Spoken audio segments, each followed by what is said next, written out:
করি। হাজবেন্ড আমি জোর গলায় বলতে পারবো, আমার হাজবেন্ডের শুরুতে কোনো কিছু ছিল না, ইউটিউবটা ছিল, সেটাও কিন্তু নষ্ট হয়ে যায়।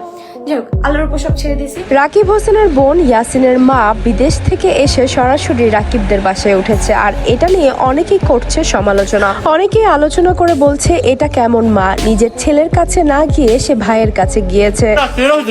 অনেক মজা, অনেক মজা হয়েছে। রান্না করছে, একা রান্না করছে। তুমি খেতে চাও? না না না, আচ্ছা খাওয়া একটু খাওয়া দাও। অনেকেই আলোচনা করে বলছে সন্তান যত বড়ই অন্যায় করুক, একটা সময় গিয়ে মাকে অবশ্যই উচিত তাকে মাফ করে দেওয়া। মিথিলা একটি ভিডিওতে তার ক্যাপশনে লিখেছে, আমার স্বামী আঘাতও পেয়েছে, অভাবও পেয়েছে।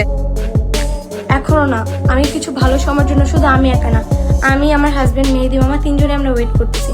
সো আমি জানি লাইফটা কেটে কেটে অনেক ভিডিওতে পোস্ট হবে, অ্যান্ড লাইফটা অনেকেই দেখতেছেন, এমন অনেক আছে যাদেরকে নিয়ে ভাবছেন কথা বলবো, তারাও দেখতেছে। তো আমি বলবো আমাকে নিয়ে আর খোঁচাবেন না, আপনারা খোঁচাইলে আমি মুখ করবো, আপনারা না খোঁচাইলে আমিও সুন্দর মতো আমার লাইফ এনজয়। খাওয়াই দিতেছে, আরেক ননাস রান্না করে নিয়ে আসছে। এখন খাবারটা কেমন হইবে? এই তোমরা একা খাবা, আমি খাবো না। হ্যাঁ অবশ্যই